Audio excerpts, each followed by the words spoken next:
Hi, boys and girls, and welcome to science. So today we are going to be learning about observe the sky.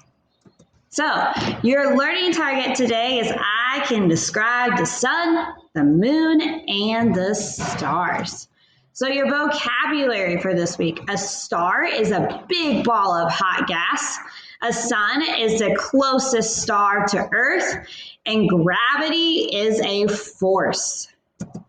So jump start discovery. So describe the objects that you see in the picture of the day sky. So what do you see in the day sky?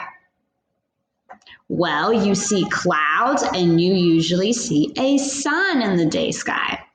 Right? And then describe how you think the sky's appearance will change as it begins to change to nighttime. What do you think? Well, it's going to get darker, and then we're going to have the moon and the stars come out. All right, so lesson 1, observe the sky. You're going to listen and follow along as I read pages 82 to 85. This is in your science workbook, so why don't you go ahead and pull that out and you can follow along with me.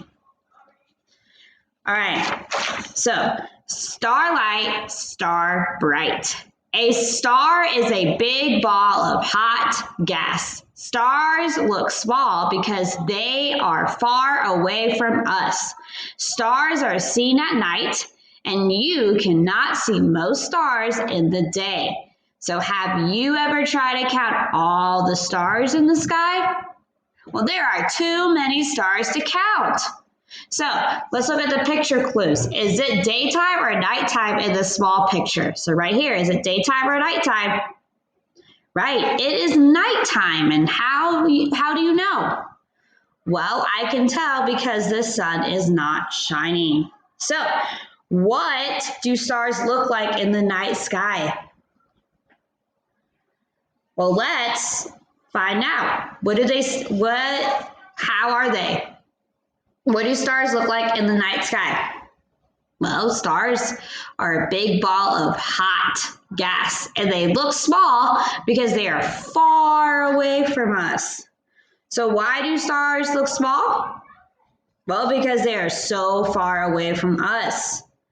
And then if you look at stars at different parts of the sky, will they be arranged in the same way or in a different way?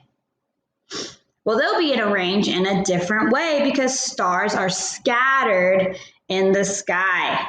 So why do you think astronomers study stars at night instead of during the daytime?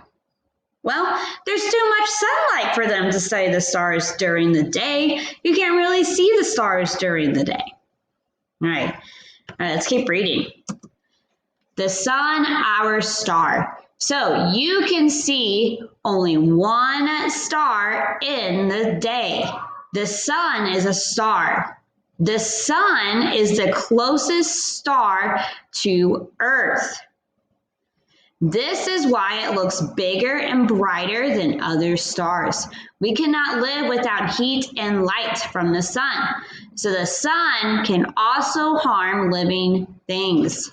It can give you a sunburn. That's why we have to wear sunscreen. So underline one way the sun is helpful. So how is it helpful?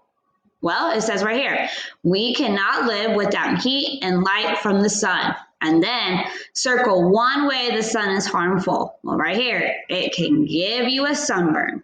So why can't you see most stars in the day?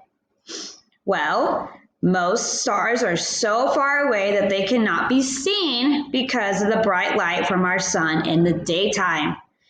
And then what is one useful thing about our star, the sun, and one harmful thing? Well, the sun provides heat and light, but it can also give you a sunburn. And then, do you think it would be easier to see star patterns with or without a telescope? Well, it would be easier to see star patterns with the naked eye. Your naked eye would be able to see more stars and their patterns from a distance. All right, you're going to watch one more video after that, so see you soon.